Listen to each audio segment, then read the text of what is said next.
ishlashga boryapti. Ya'ni boshqa kompaniyaga siz pul olishga emas, pul berib ishlayapsiz, o'sha uchib ishlayapsiz, shogirdlik bo'lyapti. Eng katta sarmoya ota-ona farzand uchun eng katta sarmoyasi o'sha ilm o'rganish uchun sharoit yaratib bersa, undan zo'r yo'q. Где-то 6-7 oy tekin ishlaganman. O'sha payti juda motivatsiyam tushib ketgan. To'g'risi bu sohaga nimaga shuncha ishlasamu, rezultat qilsamu, olimlikka chiqa olmadim degan narsa. Keyin o'sha paytda tashlab ketishga bir turtki bo'lgan, lekin tashlab ketmaganman. Muhimi taslim emaslik, o'g'illar. Taslim bo'lmasak, mana ipotekada jendrashanga xatni aylantirib yurasiz. Qilgan ishlaring qandaydir o'zing ishlatib ko'ra olmaysan. To'g'risi, Android yoki iOSda yozgan kodingni o'zing ishlatib, o'zing run qilib ko'rganing uchun bizga qiziq bo'lgan boshida. Dasturchi bor, konkurensiya kuchli kompaniyalarga konkurensiya ekan. Nimaga? Ko'pchilik o'rgangan, qotib qolgan. iOSda, Androidda yo'q. O'rganayotganlarni ham boshlovchilarning ko'pi moliyaviy jihatdan menimcha Android tanlashsa kerak, chunki iOS uchun sizga o'zingizda MacBook, iPhone kerak bo'ladi. Shuning uchun menimcha ko'pchilik Android tanlaydi, keyin Android juda ko'p bozorda. iOS kam bor. Ustozsiz o'zi o'rganmoqchi bo'ladi. Bu vaqtni qochishga olib keladi. Ikkinchisi, o'zi o'rganishga qaror qabul qiladi-yu, o'ziga to'g'ri yo'nalish tanlaydi. Hamma dasturlashtiruvni barobar o'rganishni xohlaydi. Bu juda ko'p narsa oladi. Juda qiyin. Asos birinchi o'rinda fundament, farqi JavaScript o'rganasizmi, Python o'rganasizmi, Java o'rganasizmi, fundamenti, ya'ni uyingizni fundamenti zo'r bo'lmasa, yiqilib ketaveradi. Agar fundamenti zo'r bo'lsa, Elon Musk oldiga borib ishlasangiz ham ishlaverasiz. Institut qo'shimcha narsa. Agar kerakli institutda ham o'qib, shu sohada o'qisa, institutda ham bilimlar beriladi. Lekin general bilimlar beriladi asosan institutda. Keyin 4 yilcha vaqt ketadi.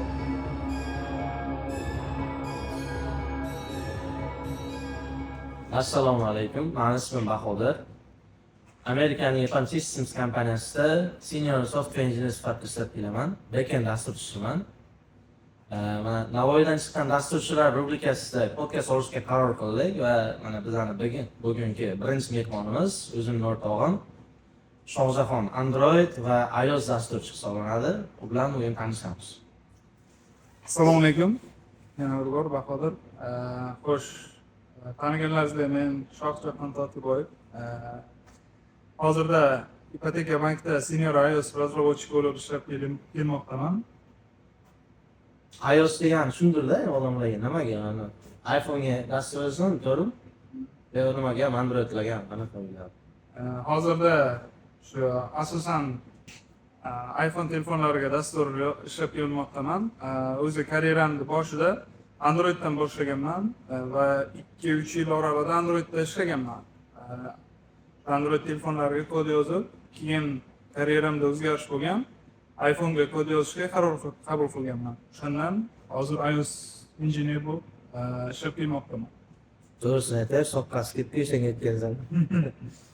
Xo'p, savollardan boshlaymiz bo'lsa, hammaga, auditoriyaga, hammaga qiziq bo'lsa kerak. Boshlanishi qanaqa bo'lgan? Umuman qanaqa kirib kelgansan, shu narsalar haqida. Umuman qachon dasturchi bo'lishga qaror qilding? Xo'sh, 2019-yilda birinchi o'zim o'rtog'im bilan Children's Center ochganmiz. Children's Center ochish jarayonida ko'plab qiyinchiliklarga duch kelganmiz o'sha payti, moliyaviy jihatdan. Keyin qaraganmiz, Children's Centerga juda katta kapital kerak. Uni rivojlantirish qiyin bo'lgan, reklamalarga juda katta pul sarflashimizga to'g'ri kelgan va o'sha paytda keyin Salor degan o'rtog'im bor, Androidchi u, hozir PMIda ishlab kelyapti. O'sha bilan birga nima shu qarorga kelganmiz, ya'ni davay dasturlash o'rganamiz. Ham dasturlashda nima yaxshi haq to'lanadigan soha, ham yana qo'shimcha afzalliklari har xil flexible time'da, ya'ni o'zing xohlagan vaqtda ishlashing mumkin yoki biror ishing chiqib qolsa onlayn ham ishlashing mumkin. Viloyatga kelsang, shunaqa afzalliklar bo'lgani uchun shu sohani tanlaganmiz. Nechinchi yil gapi bu? 2020-yil, karantindan oldin. Nega aynan mobil dasturchilik? Nima uchun mobil razrabotkani tanladingiz? web emas, backend emas. Endi asosiy turtki shu o'rtog'im bo'lgan. Birga davay mobilga qiziqqanmiz, endi telefonga nimadir yaratib va uni ishlatib ko'rish. Endi webga unchalik qiziqmaganmiz. Bilmadim nima sababdan, lekin backendni bilaman. Qilgan ishlaring qandaydir o'zing ishlatib ko'ra olmaysan. To'g'risi, Android yoki iOSda yozgan kodingni o'zing ishlatib, o'zing run qilib ko'rganing uchun bizga qiziq bo'lgan boshida. Birinchi muvaffaqiyating qanaqa bo'lganini bilaysan? Umuman haqiqatdan nimadir stoyishi narsa qildim degan narsa nima o'zing uchun? Birinchi muvaffaqiyatim 2022-yil ITCAD kompaniyasiga kirganimda, shu yerda 12 ta Android razработчик qatorida o'zim ham ishlaganman. Bitta proyektda klient Kaliforniyalik bo'lgan, o'sha proyekt ustida ishlaganmiz. O'shanda juda katta opit olganman deb o'ylayman. O'sha meni nima desam bo'ladi, karyeramni o'sishiga eng muhim rol o'ynagan. Uxlab mitinglar kiradimi? Eslatib o'tamiz, Kaliforniya Amerikani katta shu shtatlaridan, shaharlardan hisoblanadi. Ya'ni Amerikani proyektida ishlagan. Xo'p, birinchi muvaffaqiyating o'sha bo'lsa, birinchi duch kelgan muammo qanaqa bo'ldi? Misol uchun, haqiqiy, vaqt dasturlar tashlashim kerak shundan keyin degan narsa. Birinchi ishlagan ishxonamda bo'lgan, albatta. Ishga kirganman, stajyor bo'lib kirganman. Где-то 6-7 oy tekin ishlaganman. O'sha paytda juda motivatsiyam tushib ketgan, to'g'risi bu sohaga. Nimaga shuncha ishlasamu, rezultat qilsamu, olaymoqlikka chiqa olmadim degan narsa. Keyin o'sha paytda tashlab ketishga bir turtki bo'lgan, lekin tashlab ketmaganman. Muhimi taslim emaslik, o'g'illar. Taslim emasak, mana ipotekada jendrajanga xatni aylantirib yurasiz. Tashlab oylik berdimki, oylik berdi. Ketaman deganman. Ketaman yo'q. Men boshqa kompaniyaga o'taman yoki boshqa sohani o'rganaman degandan keyin taklif ham chiqib o'tdingizmi o'sha payt bilasan? Aliftekdan chiqdi. Aliftekga yedinchi kompaniyada. Ota-onang san tanloving qanday qabul qilgan? Ota-onam doimo qo'llab-quvvatlagan. Asosan hal qiluvchi qarorni o'zimga qoldirishgan. O'shanisi menimcha o'ylayman katta plyus bo'lgan menga. Atrofda o'rganganman, baribir bozorda o'rganganman. O'zim qaror qabul qilishimga sharoit yaratib berishgan va menga ishonishgan. O'sha muhim bir jihat deb o'ylayman har doim. Endi informatsiya uchun endi birga ishlaganmiz, birga nima qilganmiz, turganmiz, o'sha dasturchilik boshlagan vaqtlari. Endi men boshlaganman, stajirovka ishlab qilaverdim, kim bilan so'qarib nima qilgan vaqtlari. Oylik emasdi, boya aytganda 6-7 oylik emasdi, lekin bir xil ilishardi, ko'chardi. Men aytardim, men qay pul topaman, sen topmaysan qayerdan. Ota-onasini yordami shu bo'lsa kerak, nimaga boshlamagan, o'qishiga, ilmiga sarflaganda ota-onasi. Shu eng katta sarmoya ota-onam farzand uchun eng katta sarmoyasi o'sha ilm o'rganish uchun sharoit yaratib bersa, undan zo'r yo'q. Dasturlashga kirishgan, prosta kirmagansan, qayerda o'rgangansan bu? Kurslar o'rganibsan? Boshida bir oy PDPga borganmiz, Sardor o'rtog'im bilan birga. Keyin undan keyin karantin bo'ldi, tarqatib yuborildi gruppa.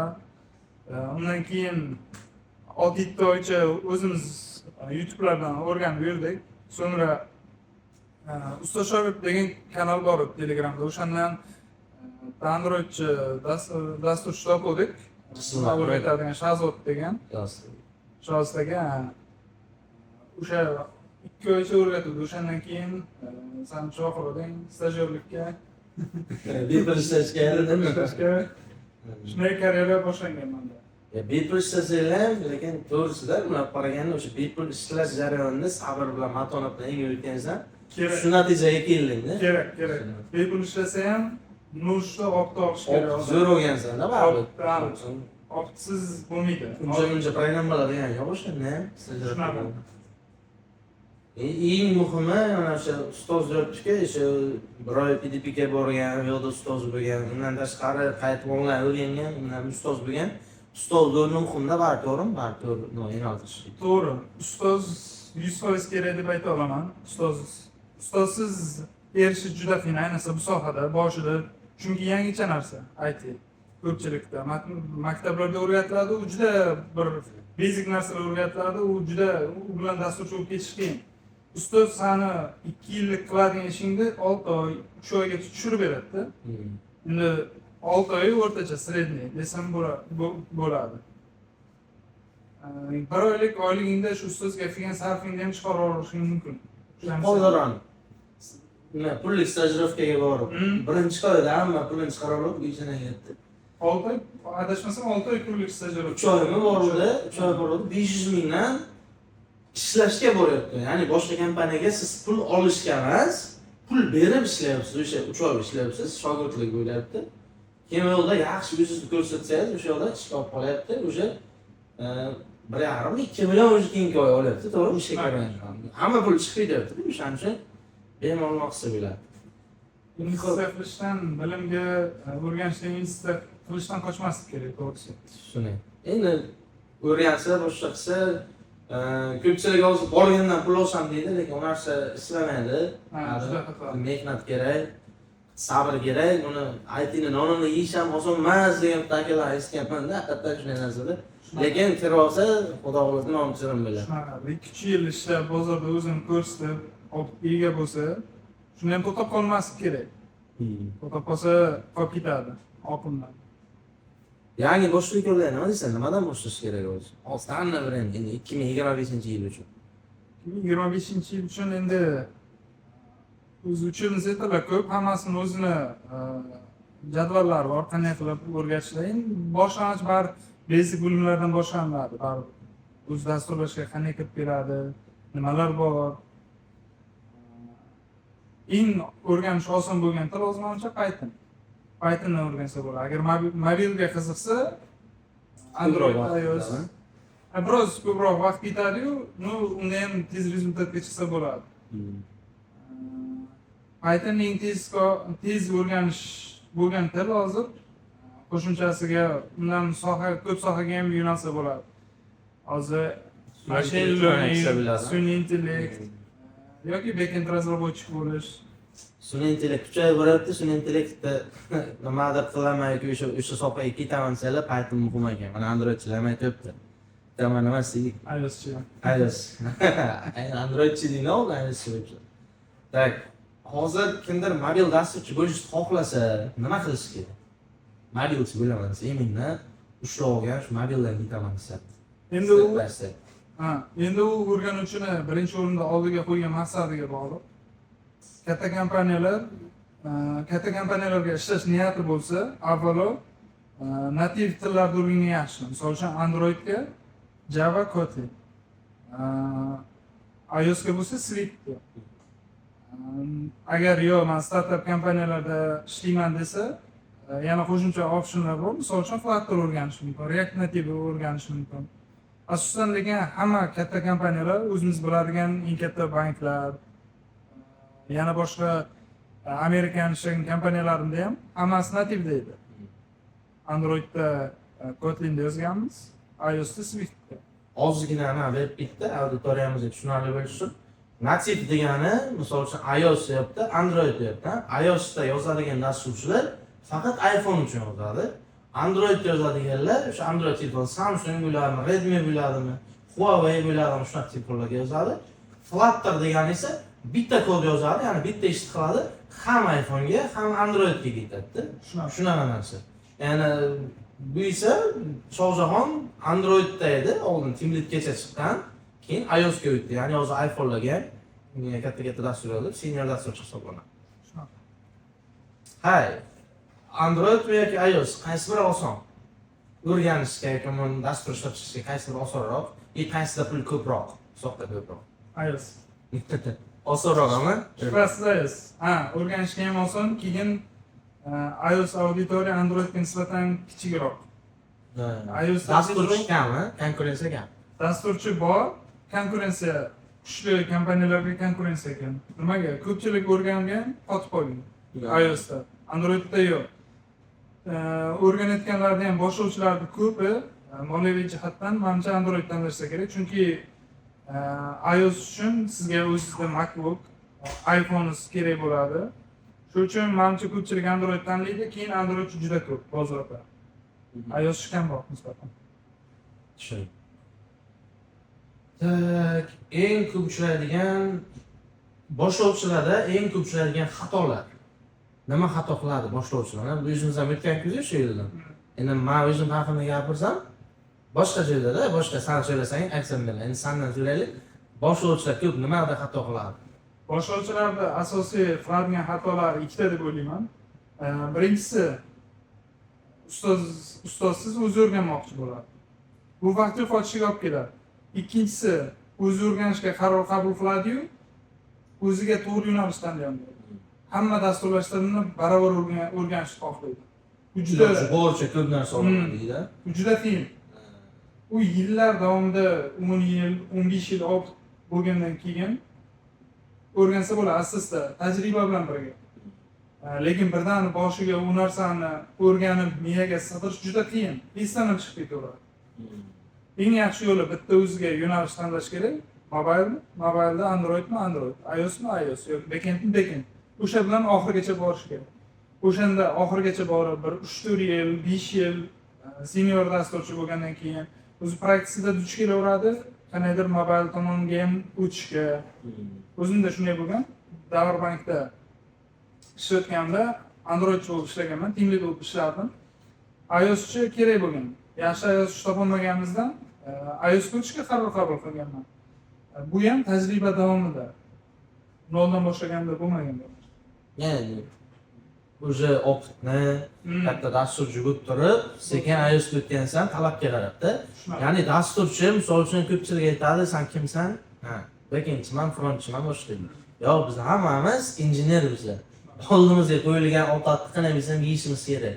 Ovqat nima beradi? Qo'yilgan zadacha, vazifani qilishimiz kerak. Shuning uchun majbur bo'lsang, backenddan o'rganasan, to'g'ri? Shunaqa narsada.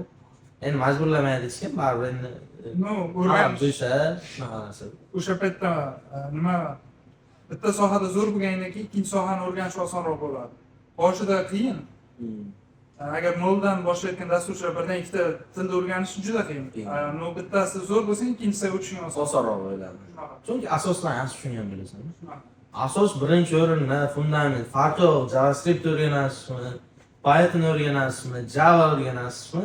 Fundamenti, ya'ni uyingizni fundamenti zo'r bo'lmasa, yiqilib ketaveradi. Agar fundamenti zo'r bo'lsa, Elon Musk oldi borib ishlasangiz ham ishlaverasiz. Fundamenti zo'r qo'yib kerak deb o'ylayman. Nima Google'da ham boshqada ham o'zimiz bilamizki, misol uchun biz ishlatgan dasturlash tillari, texnologiyalar ishlatilmaydi. So'ramaydi. Borasan, o'sha yerda o'zing bir oy, 2 oy bootcampdan o'tib o'rganasan.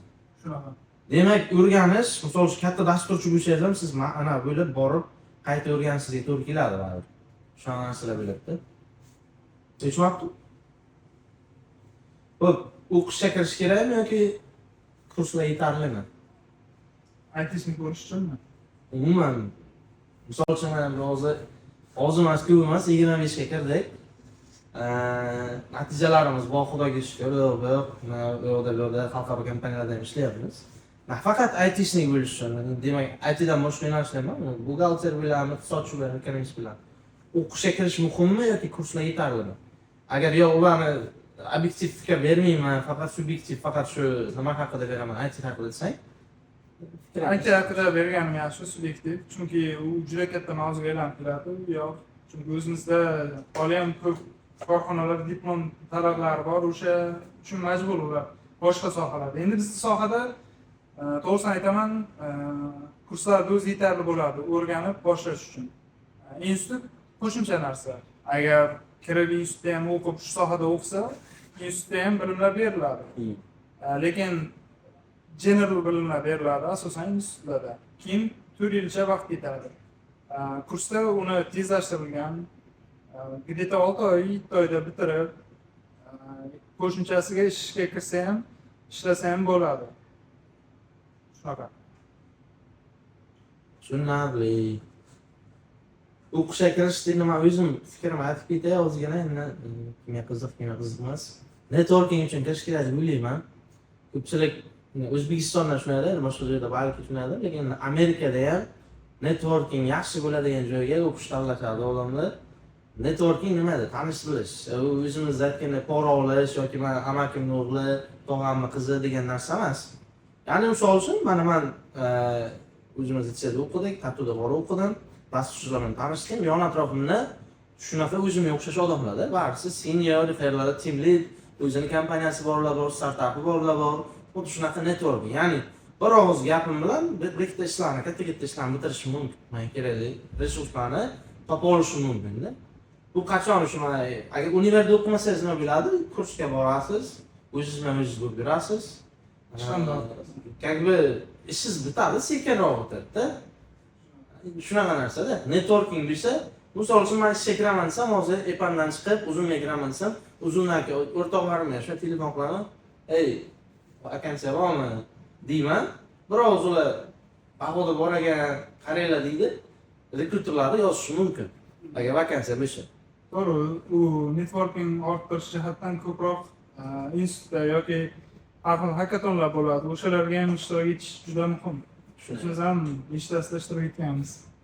Sizga o'zingizga nima edi? Nima edi? Akfa. Akfa qaysi nimasida hackathonlar ko'plab o'tganmiz-da, aytmaymiz-da. Tak, birinchi ish yoki stajirovkani qanday topgansan? Navoiydan Bahodir degan o'rtog'im bor edi. Meni aytyapti. O'sha taklif qilgan. Mana shu ham networking baribir muhim jihatini ko'rishingiz mumkin. O'sha taklif qilganda birinchi ishni boshlaganman. Ustozlaring kim bo'lgan? Stajirovkada. Stajirovkada ustozim Sanjar aka bor edi, Karimov. Asosan o'sha Jalol aka bor edi. Shu kishilar bilan birga ishlab, Android o'rganganman, yaxshi o'rganganman shulardan ham. Jalol aka o'sha paytda Monsterda. Bir kunlar kutajardim, demak. Juda tez edi. Juda tez edi. Ustozlarni risk olgan yaxshilar bormi? Shunaqa. Kayrat aka, Azam aka, eshitsanglar, salom ustozlarim deydi. Tak. Hay. Mana bu IT'da ishlash qanday hammaga qiziqdi. Bir kun o'rtacha kuning qanaqa o'tadi IT'da? Ertalab turishing, nimalarni aytib bersan, bo'lishsin. Ertalab bitta 8 da turib, ishga tayyorlanib, ishga boramiz. 9:30 gacha bemalol o'tiramiz. Shirinliklar, kofe bo'lsa bemalol yeb ichib boshlaymiz ishda. 10 bo'lib qoladi, soat yo 10-11 ga qarab boradi. 2 soat kod yozib. Keyin abidga chiqib. Abidga chiqib keyin bir 15 minut uxlab olib. Joylar sharoitlar bormi, qo'shishlar? Bor. Endi joy ko'pmasu harakat qilamiz.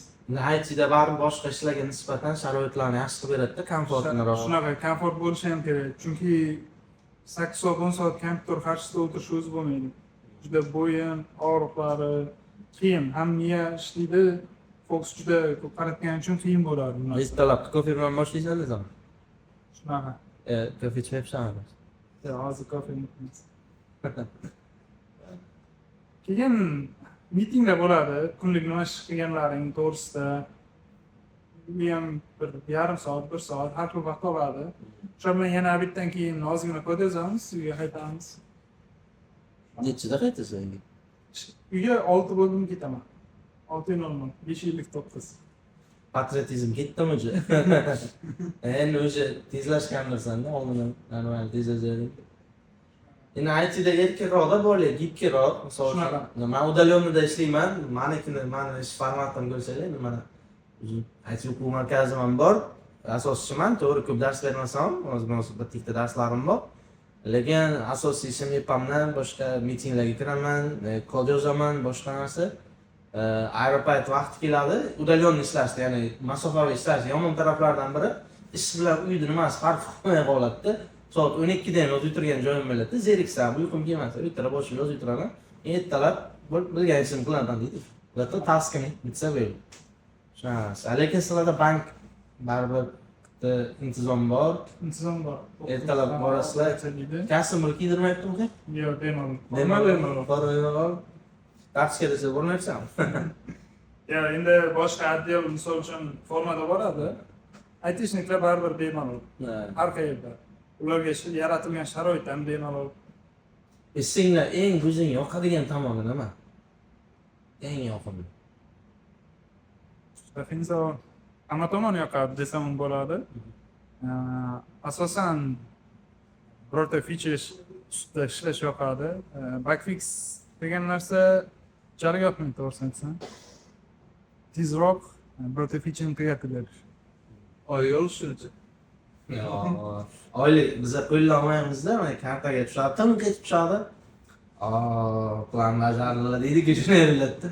Shunaqa. Endi to'lovlaring ham bo'lsangiz, ketib qolsangiz kerak. Aytmadik. Sirlar ochmadi-da. Eng og'ir aytishda o'sha ish davomida eng og'ir va qoniqtiradigan, charchatadigan nima edi? Nima charchatasan? O'sha momentlarmi yoki Ba'zida bo'ladi, overtime ishlashga to'g'ri kelib qoladi. To'g'ri haq to'lanadi, lekin baribir odamni charchatadi. Overtime endi ishlash qanaqa? Tasking tugamay qoladi yoki nimadir yonayotgan bo'lsa, yana qolib ishlashga to'g'ri kelib qoladigan vaziyatlar bo'ladi. Endi bu 4 oyda bir bo'lishi mumkin, 1 yilda bir bo'lishi mumkin. Kam bo'ladi. bankda tanishlarim bor, ular har kun overtime ishlaydi. Ish 6da tugaydi, soat 9da keladi. IT'da ishlamaydi. IT'da ishlamaydi. Demak, IT'da ishlasanglar overtime'laringizga, ya'ni boshqalarsiz qolib ishlab tugatib ket deganiga minutiga ham pul to'laydi-da. Shunaqa. Bizda overtime ham yo'q hozir. Nimaga? Keyin tugatib qo'yasan dedim sizga. Men eksada lesinammi? Nimada? Kunlik ishimdan ko'ra overtime ko'proq bo'ladi. Biz amerikaliklar bilan ishlardik. Overtime ham misol uchun IT'da hamma narsa hisobga olingan, ya'ni qo'shimcha ishlaganlaringizga haq to'lanadi. Ya'ni ish vaqtidan tashqari ishlaganlaringizga to'lanadi. Shu narsa. Qaysi loyihang eng esda qolgan? Voy, maqtana olasan, men bu ishni qilyapman.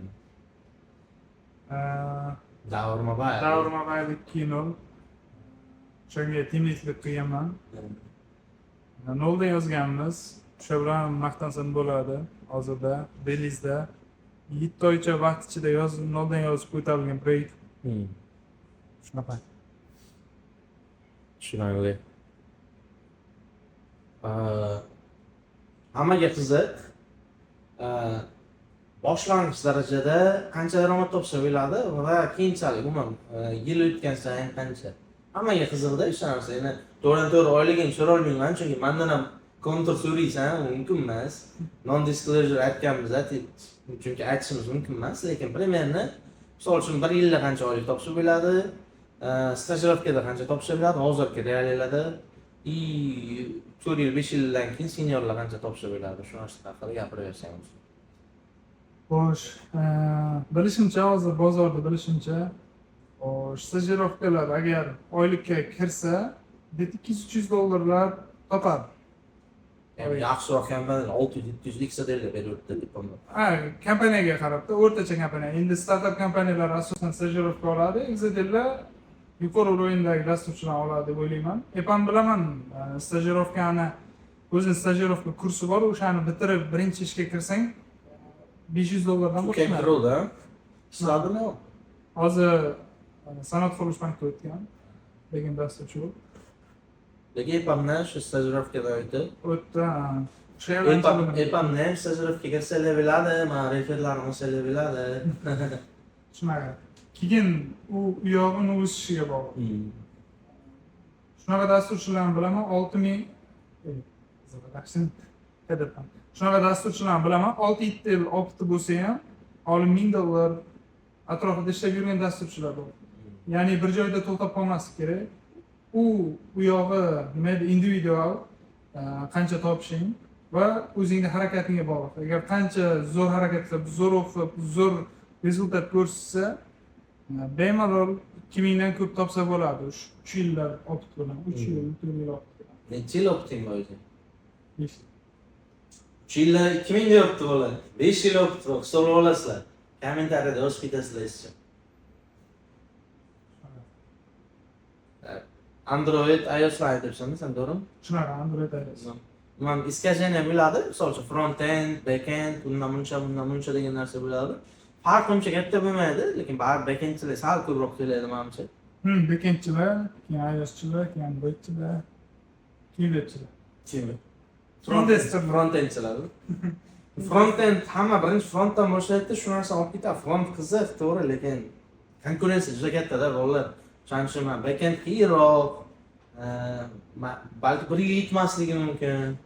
1,5 yil ketadi, lekin agar konkurent kamroq joyga ursanglar, yaxshi-da, misol uchun iOS deyapti. iOSga o'rgatayotgan odam kam o'zi. Shunaqa. Narsada.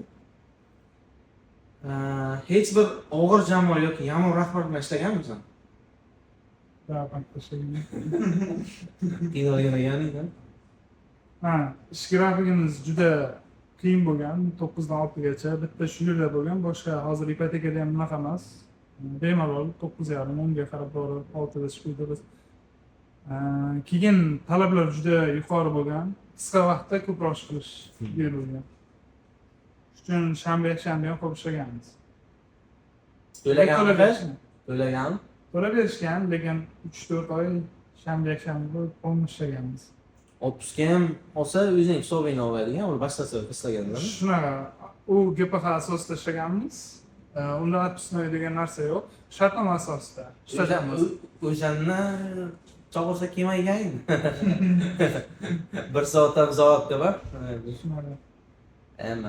Ishlab olish kerak, soqqani qilish kerak dedik. Yosh bo'lgandan keyin kuch bor payti ishlab qolish kerak. Biz 25 yosh biz olib 700 ga 5 yil bo'yi ishlaysanda kelib turish kerak, jo'ralarni ko'rishga, xabar olishga.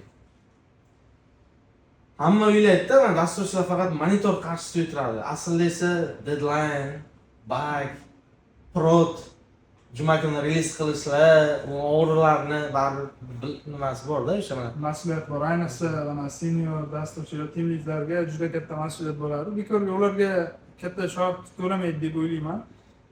Junior bilan middle bir xil kod yozadi, pashti, senior o'rgatgan kod yozadi hammasi.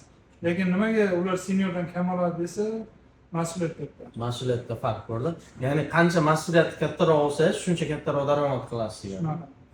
Misol uchun o'zimda ham bo'lgan, o'zim senior bo'lganimizdan beri, senior bo'lganim bilan ish vaqtida biladi, lekin to'lov tizimlarida ishlagan vaqtimiz, soat 12 da qayerda utechka bo'lib pul ketib qolyaptimi? Uyqingdan bo'lsa ham boshidan telefon qiladi, turg'izadi, baholib, mana to'g'riladi, telefon qiladi. Iloji yo'q shu narsa. Qiyin vaziyat.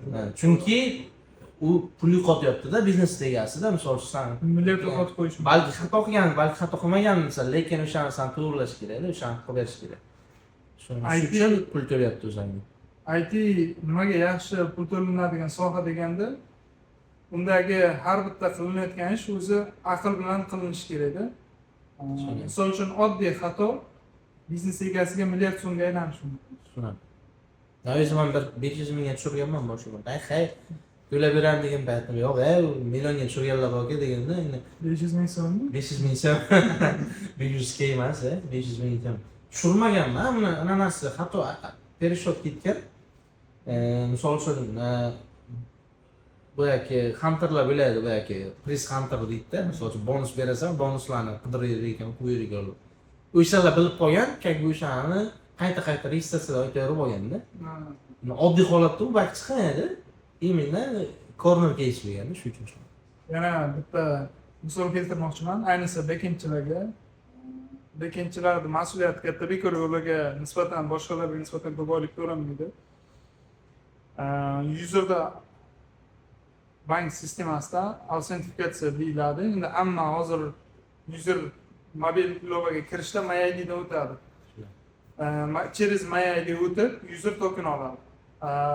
Lekin dasturchi bitta xatosi bilan hamma user agar log out qilsa, million useri bor birorta bank dasturchisi, qaytadan MyID ga o'tish narxi har bir user uchun adashmasam 2-3 ming oralig'iga to'g'ri kelardi. 1,5 ming so'mdir.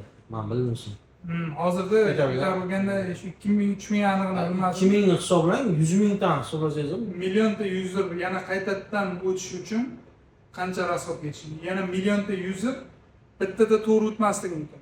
2-3-chi urinishda MyID dan to'g'ri o'tishi mumkin. O'sha uchun bankda o'zini 2 milliardga bitta xatosi bilan, kichkina xatosi bilan endi ichini qilib qo'ygan xatosi bilan katta unamga tushishi mumkin. Dasturchilar deb bilamiz. Mayli bor joyda ishlashga ehtiyoj bo'linglar.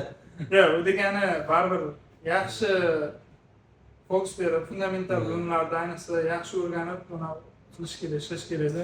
Test yozish kerak, test. Test kerak. Hozir dasturchilarni bilaman, shu Navoiyda ham ko'pchilik boshida o'zimiz ham endi oddiyroq proyektlarda testsiz chiqaramiz, produkt yuzida turolib tozalaymiz-da. U nima degani? Mashinangiz ketib boryapti, benzin yo'lda tugab qoldi, yo'lda turib benzin quygandan gapda. Shunaqa. Uni o'tirib, zapravkaga kirib, как положено, mashinani o'chirib qo'yganingiz boshqacha-da, o'shaning uchun testlash kerak. Testlash birinchi o'rinda turadi. O'shanda o'zingizga 100% uverina bilasiz. Shunaqa. Xo'p. Tashlab ketaman degan vaqtlar bo'lganmi? Umuman. Yo, faqat boshida bo'lganmi? Shu boshida bo'lgan asosan. Keyin ishga kirishib ketgandan keyin unaqa fikr kelmagan. Hozir biznes qilaman degan xayol bor? Tashlab. Menimcha qiyin. Biznesda orqasidan yugurish kerak. Ko'p risk qilish kerak. Risk qilish juda qiyin. Risk uchun baribir boshda sarmoya kerak. Sarmoyani topgan taqdiringda ham biznes hamma qiladigan ish emas-da.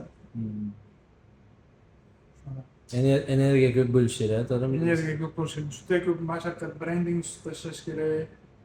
O'ziga baribir hozir rivojlanyapti Instagram, Telegram, shularda reklama berib, baribir ancha kuch yo'qotadi.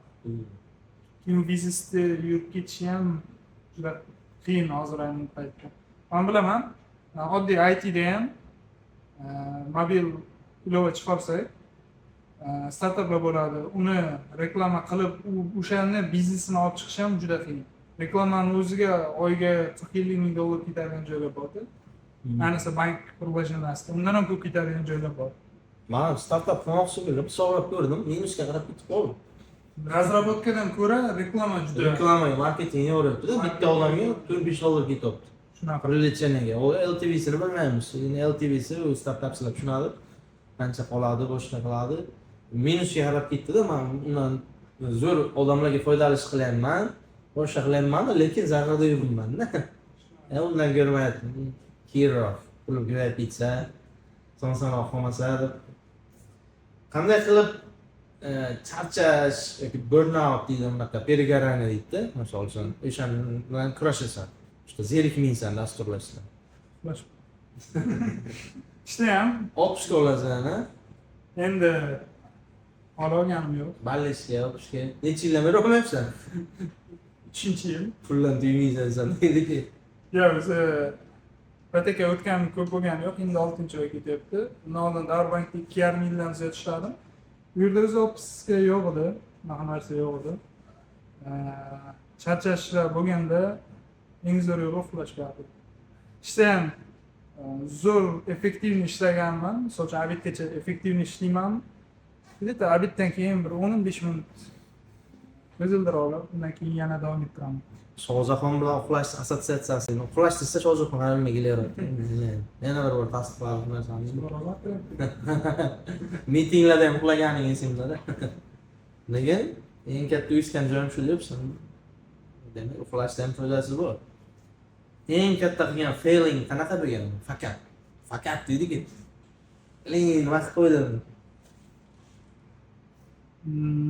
Mobilda hit bo'lish qiyin bo'lsa kerak emas. Mobilda bo'lish qiyin. Backendda bo'ladi. Backendda to'g'ri ko'p uchraydi.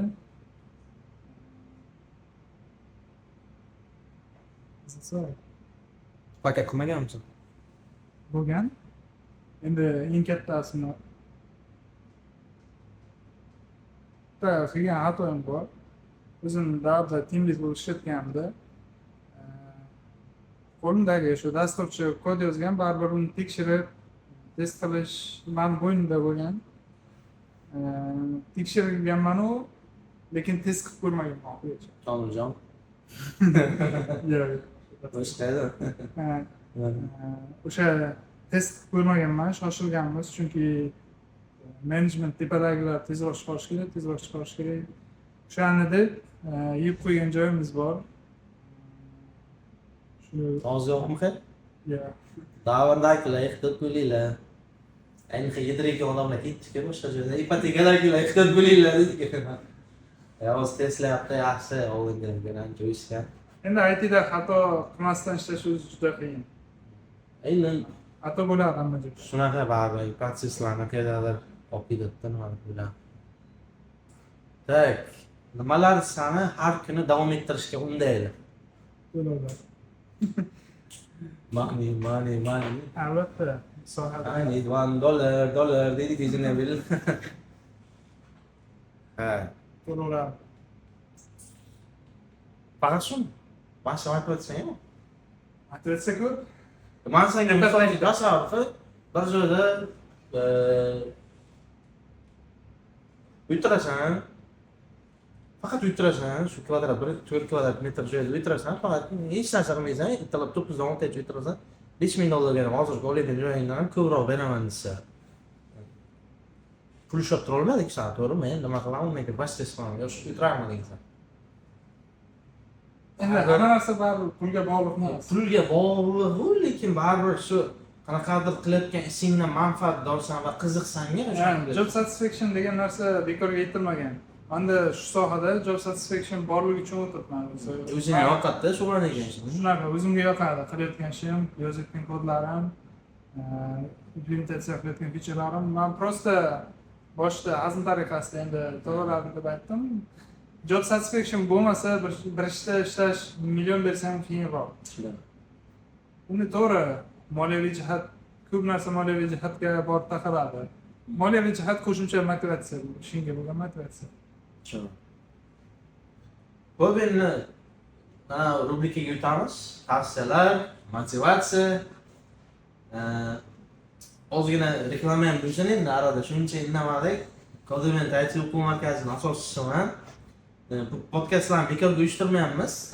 O'quv markazida juda ham ko'p Navoiyda. Hammasi zo'r, o'qituvchilari ham, nimalari ham yaxshi. Lekin bizda bitta yangilik borki, misol uchun, именно o'sha industriyada, ya'ni sohada real xalqaro proyektlarda, mahalliy proyektlarda, katta proyektlarda ishlab kelayotgan asoschilar shu yerga yig'ilganda. Misol uchun o'rtoqlarim boshqa ular bilan maslahat qilib, Lyubovani master klasslar desam kelib, narsani tushuntiradi, yo'nalish berishga hamma joyda qo'limiz bog'liq. Uzun deydimi, Payme deydimi, boshqa kompaniyalarga ham qo'limiz yetib boshqa qiladi. Shuning uchun tavsiya beraman. Boshlanish bilimni hamma ham YouTubedan olsa bo'ladi, boshqa onlayn kurslardan olsa bo'ladi, lekin to'g'ri mentorga qo'lga kelib tushish kerak. Keyingi yo'nalish muhim. Shu ota-onalarga maslahat berardim. Kelinglar o'quv markaziga. Maslahat ham beray, xohlasang. Davay deydi. Endi asosan birinchi o'rinda birinchi bu ITni boshlagan oramizda shu Bahodir o'rtog'imiz. Keyin bizlarda ham bu sohaga qandaydir o'rni bor tortishga. Hozirda ITshnik o'rtoqlar ofishi hisoblaganda bir 6-7 ta shunaqa 6-7 tamiz ham katta joylarda ishlar. Kamida 5 yil opti bor bolalar hammasi. O'sha uchun men o'zim to'liq ishonaman bunga. Kodlariga ko'rganman, ishlagan joylarini bilaman, birga turib, keyin Children Centerda ham qanday bilim berishini, Codeventda xullas maslahat beraman. Rahmat. Kelinglar. Harakat qilyapmiz sizlar uchun deydi-ku. Tezroq. Endi Navoiyda men o'zi hozir yashamayotganim uchun unchalik ko'p Children Center narsalar haqida ma'lumotga ega emasman, to'g'risi. O'qituvchilar haqida ham unchalik ma'lumotga ega emasman. Asosiy biladiganim o'zi Sansan. Optiga ishonadiganim ham shu. Nega aynan hozir ITga kirish kerak? Va kirish kerak emas. Qaysi biri muhim, endi qaysi birini o'ylaysan? ITga nima uchun kirish kerak hozir odamlar? Nima uchun dasturchi bo'lish kerak? Men hozir o'zim bilganim to'g'risi. Menga konkurent kerak emas. Menga konkurent kerak emas. Endi kirish avvalo o'zi uchun, o'zini kelajakda mana bu IT sohasida ko'rsa, kirish kerak. Bir etapda to'xtab qolmasligi, ko'zi yetsa, doim intiluvchan, mana shu kodingga qiziqadigan bolalar uchun doim bozor ochiq, bilim ochiq. Hozir sun'iy intellekt rivojlandi, ayniqsa ularga ishlashiga yordam beradi bu. Kerak emas desang, kerak emas tomonlarini aytsang, unisini bilmadim lekin. Biz ularga mana bu Endi kerak emas, kimga to'g'ri kelmaydi desak, savol to'g'ri bo'ladi. Kimga to'g'ri kelmaydi? kimga to'g'ri kelmaydi? Dangasalarga. Bitta nima bordi, kimdir ham aytuvdi, notani eshitib qolsa o'zi qayta o'ylab bitar, kommentariyada yozishdi. Dasturchi bo'lish uchun temir ket bo'lish kerak degan-ki. Tepa 6 soat, 7 soat demoqli kompyuter oldida zerikmay o'tirgan, o'sha punt qilgan odam kerak. Punt muhim. Punti bor odam baribir o'rgansa. Tanlan jopa deydi ruschasiga endi. Mana blok formasida shunaqa narsa bo'lish kerak. Shunaqa. Zerikmaslik kerak. Endi boshlayotganlarga yoki ITga ikkilanayotganlarga kirsam bilan, chunki hozir ko'p faktlar kelyapti-da, sun'iy intellekt olib qo'yadi, ITga yopiladi, boshqa degan faktlar ketyapti. Har xil fikrlar ular. Bir dona maslahating o'sha boshlovchilarga. Biz kalkulyator ixtiro qilinganda ham matematika o'qituvchilarida olib qo'yadigan narsa chiqqan. Excel, buxgalterlar ketadi uyda. Buxgalterlar ketadi. Bu narsa bo'lishi juda ehtimol past. Sun'iy intellektni o'zini o'zi dasturchilar yozadi kodlarni to'g'risi. Kirish kerak bu sohaga. Kelajak sohasi baribir IT. O'rnini olish deganda ishchi kuchini ishini osonlashtiruvchi qurilmalar ixtiro qilinyapti. AI ham ishchi kuchini ishini osonlashtirib beradi. Lekin o'rnini olib qo'ymaydi. Shunaqa. Shunaqa fikrdaman. O'zingiz ham mana sun'iy intellekt ishlatamiz, sizlar ham ishlatsanglar kerak. Ishlatamiz. Nima ishlatyapsiz? Qancha so'zlar? Hozir ChatGPT bilan DeepSeek ishlataman. Nima idealar chiqyapsan, kursor, Yo'q. Bunga qiziqmadim. Replit. Shu asosan nima ko'p qilinadigan ishni tezroq qilib berish, mana bu qo'lda yoziladigan ko'p narsalarni tezroq qilib berish uchun ishlataman. Sen kod bezangni ham o'rganatdi, kursorlar yaxshi, menga yoqibdi. Shuna yozasan, testlaringni, boshqa narsani. Lekin ko'p nimasi bor, baribir AI kuchli rivojlanmayapti, nima tarafdan popravka, to'g'rilashlar ko'p kirityapmiz-da. Misol uchun kod yozib bo'ldi ishlaydi degan emasda. Men yozaman, nima qilganini tekshirishim kerak, xatolar bo'lsa to'g'rilashim kerak. Undan ham oldingidan ham ko'ra diqqatliroq bo'layapman. Unisi bor. O'zi hozir Xcode'da ham, misol uchun iOS'da O'shaganda Xcode'da ham o'zini sun'iy intellekti bor. O'shani o'zi ham e'tibor IntelliSense qo'shib ketaveradi, nima prediction qiladi aynan nima kod yozishim kerakligini qo'shib ketaveradi. Ishni osonlashtiradi prosta. Lekin endi boshlovchilarga maslahat berardim, u narsaga o'rganib qolmanglar. Chunki bizda nima uchun hozir bizga IT qulay bo'lyapti, AI lar qulay bo'lyapti. Bizda oldin hard kod ko'p yozganmiz-da, o'zimiz qiyin kodlarni yozganmiz, katta va hozir olib o'qib to'g'rilab bilamiz. Lekin hozir mana o'quvchilarda ham kuzatilyapti, sun'iy intellektni nimadir qilib keladi. Молодец, gap bo'lishi mumkin emas. Prototip yasaydi, oddiyroq narsa qiladi, lekin kodini tushunmayapti-da. Erta misol uchun qiyinroq proyekt qilib qo'ysa, sun'iy intellekt ham yordam bera olmaydi-da. Murakkab proyektlar borki, shu qadar. Sun'iy intellekt yordam bera olmaydi. Ya'ni asos fundament stabilashib qolyapti. Xuddi nima aytadiki, istashgan tagiga muso tashlab ketibdi deydi, xuddi shunaqa bo'lyapti-da. Shunaqa bo'lmasligi uchun asosan o'zlari bitta sohada 10 ming soat ishlash kerak degan narsada har kun 2 soat tinmay dastur turish kerak, sun'iy intellekt ishlatmasdan. Shunaqa. Boshlovchilarga albatta sun'iy intellekt ishlatmaslikni maslahat beraman. Qaysidir etapgacha maslahat so'rasa bo'ladi, ammo misol uchun bilmayapsan-a, mentorlardan oldimizda shuni ustozlardan so'raganmiz. Ustoz, men bu ishni qilmoqchiman, qanday qilsam bo'ladi? Ustoz aytib bergan. Sun'iy intellektga ham mana bu narsani qanday qilsam bo'ladi va nima texnologiya ishlatsam bo'ladi? Aytib bo'ldi. Oda iminda kirib, o'rganib, izlanib qil.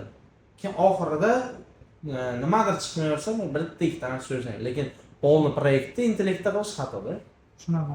Bitta stekda, misol uchun kichkina narsani ham o'rganish uchun juda katta baza o'rganasan, qo'shimcha ma'lumotlar. Shunday. Agar sun'iy intellekt qilib bersa, nima yozdi, nima qildi, xuddi YouTube'dan ko'rib kod yozganga o'xshab. Oldin esingizmi?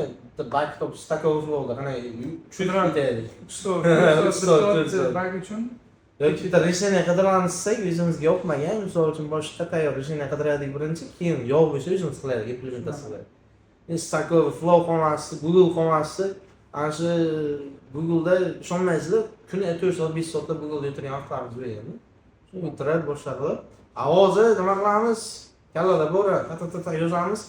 Bizga yaxshi, bizga oson bo'ldi, chunki biz u etaplar o'tganmizda, lekin hozirgilarga nima bo'layotganini tushunmaydi. Ana shu narsalarni. Shunisi bor. IT'ni boshlamoqchi bo'lgan yoki umuman Navoiylik ota-onalarga, ota-onalarga nima maslahat berarding farzandiga umuman biroz bir qarab qaytadi. Masalangda qildi. Yo, ota-onalarga auditoriya farq qiladi. Navoiylik ota-onalarga nima maslahat berarding? Shu farzandlarini IT'ga bersinmi, bermasinmi? Ota-onalarga farzandiga investitsiya qilishdan qochmaslik maslahat beraman. Ayniqsa bu Navoiyda juda yaxshi rivojlangan bilaman. Ota-onalar hammasi farzandini o'qishga, repetitorga iloji boricha 3 ta fan bo'lsa 3 ta fandan ham beradi. Bu narsa misol uchun Toshkentda kuzatdim. Ota-onalar unchalik qiziqmaydi farzandlarining bilimiga. Lekin Navoiyda zo'r rivojlangan va ota-onalarga 100% tavsiya beraman. Investitsiya, ayniqsa IT'ga bo'lgan investitsiyadan qochmasligiga. Keyin sharoit yaratib berishlarini ham so'rab qolaman. Muhit kerak. Notebook. Lekin notebook olib berishda ham ikkilanish bor. Kira olib berish kerak degan fikrga keldim-da men oldindan o'zi kelgandan boshlagandan olib bersin deyardim-da o'z o'quvchilarga. Ko'pda nima deyapsiz telefonda? Yo'q, bizda borku o'quv markazida. O'quv markazi kelsa, full commitment focus bo'ladi o'sha yerda.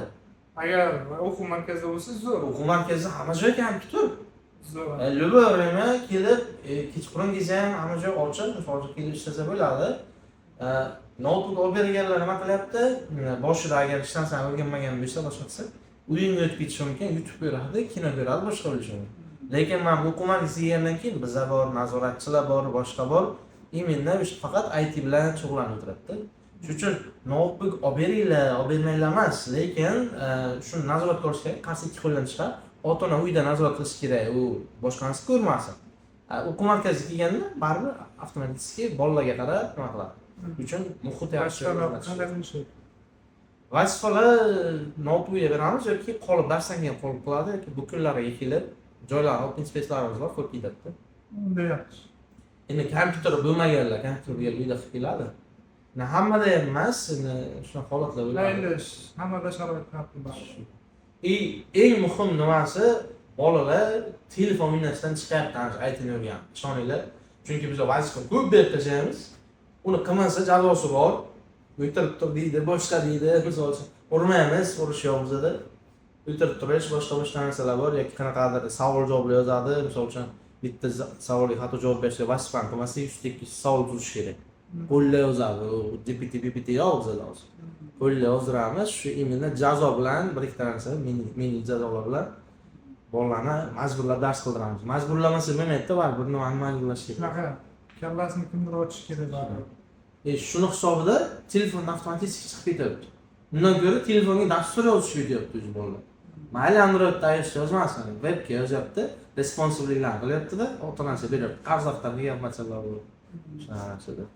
Savollar tugadi, nimalarni yechib bellan.